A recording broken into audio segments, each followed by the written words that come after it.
That works, yes. Thank you for joining us. All right, we're going to go ahead and roll into our post-race with our race winner for today's Marine Corps 250 at Martinsville Speedway. We've now been joined by driver of the 21, Austin Hill. Austin, thank you for joining us. That was a wild one, specifically the last several laps there, and also combined with those restarts. Take us through that kind of final 2-lap shootout there and your vantage point and when you realized you had actually won the race. Well, I think every time that I've been inside the top 5 or at least can see the front, it's always been a wild finish here. And every other time I've been on the receiving end for a lot of these races and ended up not getting the job done. So just super cool. You know, I went into that restart there with – I didn't know as far as did I want to choose the top lane or the bottom lane. And I didn't have a great top lane restart, the restart before when I was in 4th. So I just decided, my spotter and I, Derek, we were talking on the radio, and I just was like, man, I think just being bottom is going to be the safest bet. I didn't know if I was going to win the race from 7th, but I just knew that was going to be the safest bet. It seems like a lot of the wrecks happen, they get washed up the racetrack. So I was kind of honestly hoping for the guys in front to get into it and get in a wreck, and then me get closer to the front and then have another go at it. But when I came to the white and I came off of 2, I had a really good run off of 2, and I knew I was pretty close to the 7, and I'm like, all right, well, if the 7 gets into the 54 or the 8, I got a really good shot here, because I knew that they were going to get all bottled up and get each other slowed down, and they all kind of started hitting each other, and I had a lot of momentum going into the corner, and I ended up getting into the 7 in his left rear, and it kind of shoved him up the hill. And as soon as I saw daylight and got to the apron, I just went full throttle, and we were beating and banging, and I cleared him somehow off of 4. I haven't really seen the replay the greatest yet, but I'm guessing that the 7, 54, 8, all those, they kind of got hooked together almost, and it kind of slowed their momentum down, and I was able to clear for the lead. And then when I saw the checkered flag, I was in disbelief. Like, I'm still in disbelief that we just won this race. I mean, we had a fast Bennett Chevrolet, but it was probably a 5th to 8th place car at best. We just had to, I think everyone kind of on that green-white checker kind of strapped in their horns on top of their heads and was like, all right, we're just going to get rough and rowdy here and see who comes out on top. And fortunately, it was us this time. All right, we'll go ahead and go to questions from the media. If you have one, raise your hand. We'll start with Jacob and then make our way to the front. Jacob Zillman, Raceface Digital Austin 2 for you. First, in watching the replay, I couldn't help but think back to the playoff race here 2 years ago, the race that you lost almost in the exact same fashion you just won in tonight. Does this feel maybe a little bit of vindication for that one? Yeah, I mean, a little bit.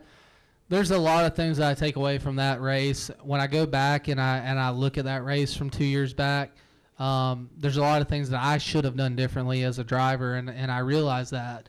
You know, after having the years to kind of digress and kind of look into that, there's a lot of things I should have done differently. The things I said after the race to Sheldon and stuff shouldn't have been said. There was just a lot of things that if I could go back in time and redo it all over again, I would. Sheldon and I are actually really good buddies again now, and we go and drink beers on the weekends and stuff. So it's kind of weird how, like, the full circle kind of comes around. But to win at this racetrack and to do it the way we did, I don't like winning that way. Like, I know that everybody thinks that I'm a super aggressive driver and that I don't care about anybody else. And, I mean, they're probably right about some of it, but at the end of the day, like, I don't want to be that guy that just barrels through everybody else to win a race. And when I saw everybody else doing it, I'm like, man, it's kind of fair game. Like, you're leaning on this guy, you're pushing this guy, you're mad at this guy, you're knocking this guy up the racetrack, and you're making him mad. Like, all these guys are running into each other. I'm like, well, hell, if I do it, then you can't be mad at me for doing it. You know what I'm saying? So I think at the end of the day, when it's green-white checkered at a Martinsville race, just the respect and stuff's out the window. And I hate to say that. Like, I really do. I wish that I'm not probably the best one to speak on it, but I wish that there was a way that we could settle it down a little more to where it wasn't so just beating and banging and knocking each other's doors off and running through people. Like, I wish that we could race a different way at Martinsville than what we do. Well, that's what I was going to ask you. And you're a short track guy, so you've grown up, seeing this at a lot of different places like this. And Lane Riggs had a lot of comments on it last night too about how he feels, like you said, that the respect is just not there at the national level at a place like this. Is there any way at this point to fix it? Have we gone too far to get it back? I don't know, man. I think Justin Allgaier would be a great guy to ask. He came to me in Victory Lane, and him and I had a great chat. Like, obviously he's frustrated, but he understands. Like, he understands where I'm coming from, what position I was in, and he's like, man, I kind of feel like I owe you one a little bit, but at the same time it's Martinsville. And I'm like, I get it. Trust me, I get it. And I'm like, look, I told him, and you can ask him this, I told him as he was walking away, I said, the last person I want to run into on the racetrack on the last lap is you, because Justin and I, we race each other very cleanly. I mean, you saw it last week at Homestead. We raced each other with respect. He was a better guy on the restart and was better on the short run than I was, and he was able to win the race. So, I hated that it ended that way, and I hated that Justin and I got into it. If I would have ran into somebody else, I probably wouldn't be that upset about it. But with it being Justin, I'm like, man, I feel so bad because he's such a nice guy. But when the door opens to win one of these races, especially a place like Martinsville, you don't win Martinsville each and every time you come here. It is so hard to do. I can't express it enough on how hard it is to win here, let alone win it, say, 2 times in a row. Like I think Eric Almirola won it 2 times in a row. That is so hard to do. That really is. I don't think anybody understands how hard that is. So when the door was open for me, I'm like, I got to take it and hope it works out. All right, we'll go up front to Bob and then to John. Go ahead, Bob. Bob Pockers, Fox Sports. Just what you were saying, these are hard to win. So should Sammy Smith be blamed for what some people would say maybe was a dirty move and trying to get back into Taylor? I don't know, man. I would have to watch the replay again. I've only seen part of the replay. I haven't seen the full replay. I know on the restart before, the 8 ran in the 54, from what I remember, knocked him up the hill, got the lead. So then on the restart after, then the 54 did it to him. I mean, I'm thinking that's kind of fair game there. The only thing that could have been done differently is the 8 probably not running the 54 as hard. But, again, like, I don't know how you put blame on anybody. I mean, it's Martinsville, and if you really, really, like, dissect throughout the whole entire field, let's not look at just the top 5, because I know we will focus on the top 5 the majority of the race. Let's look at everybody in the entire field. Everybody is beating everybody's doors off. Like, we are just running into each other. We're beating each other's back bumpers off.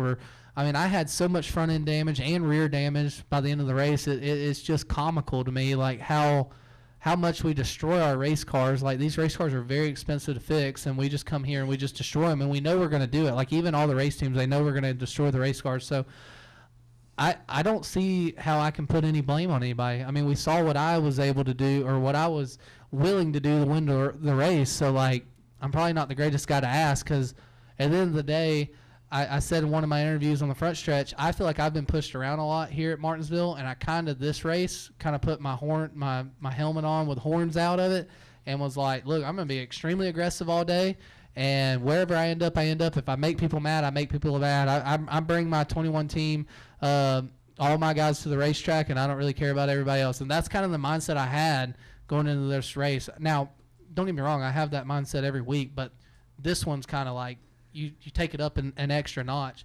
The only thing I'll say about the whole entire race that I hate more than anything that happened was when I got loose on getting into 1. I ran into the 16. I wrecked my freaking teammate. The 2 car got wrecked out because of a dumb move that I made, just being so bonsai'd into the corner into 1, and I just wrecked him.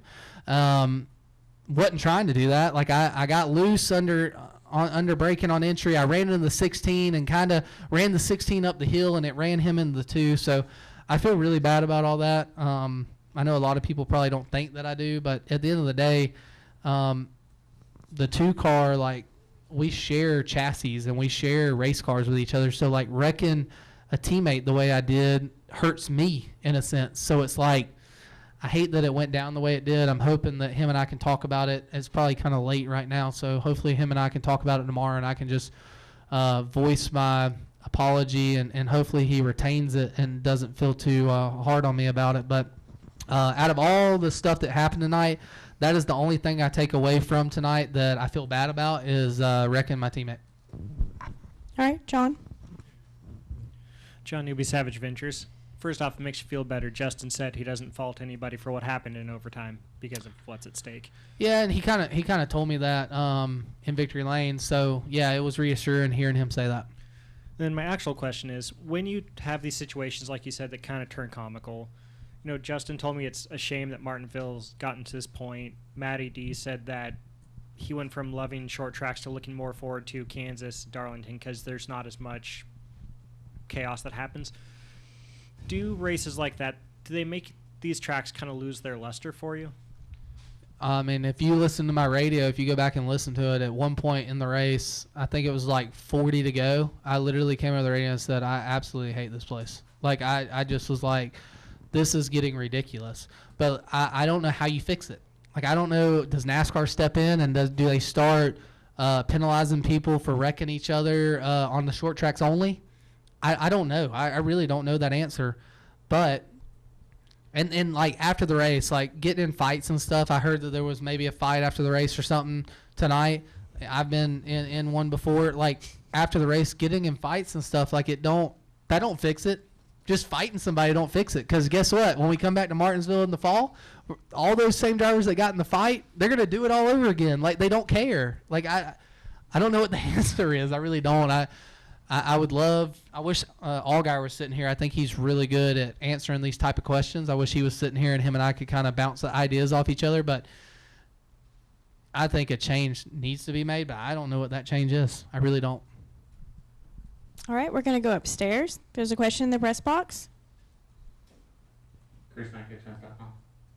Hey, Austin. I was just wondering, when the respect goes out the window, is it the win in your in situation, or is it the pressure from the team, the pressure from the sponsor, or just how hard is it to win, or is it all contributing factors to see the madness that we see go on? And do you think it'll be that way when we get to Bristol in a couple weeks? Yeah, Bristol's a little bit different just because of the speed you're carrying and the way that you race Bristol. I don't see Bristol being as bumper cars as what Martinsville is. But to answer your question, I think it's just the different era. Like I really do. I think that it's a lot of these guys that are coming up through the ranks and stuff right now. They just don't have respect for each other. And look, like I said, I can be aggressive at times, but I feel like I have fair amount of respect on the racetrack to my other competitors for the most part. Now, if it comes down to the end of the race and winning the race, I mean, there's just certain things that you're going to do to win. I mean, kind of like Tony Stewart said, you'll wreck your mother to win. He'll wreck his mother to win. He'll wreck your mother to win. So, I don't know. I really don't know what the answer is there. I don't know if it's a sponsor thing. I don't know if it's a team thing. I don't think it is. I don't think it's a sponsor thing. I don't think it's a team thing. I just think it's just the way that a lot of guys nowadays grow up racing is like, all right, you just beat doors and beat each other's bumpers off, and they don't have to fix the cars after the race, so they just do whatever they got to do to win, and then they're just holding the steering wheel. Whereas when I grew up, I worked on my own race cars. I don't like wrecking race cars. Like I couldn't tell you how bad I felt after Phoenix wrecking that car all by myself. Like I felt so bad. I still feel bad to this day that I just destroyed a race car like I did. So I just think it's a different era. I don't know how else to explain it. You think if a driver doesn't, it may be in position to go for the win, but doesn't go for the win, and get criticized for it, do you think that changes the mentality? Say that one more time. I'm sorry. If a driver has position to win but decides not to go for the win and may, let's say, keep him out of the playoffs, does that put him up for criticism? I guess it just depends on the way the situation went down.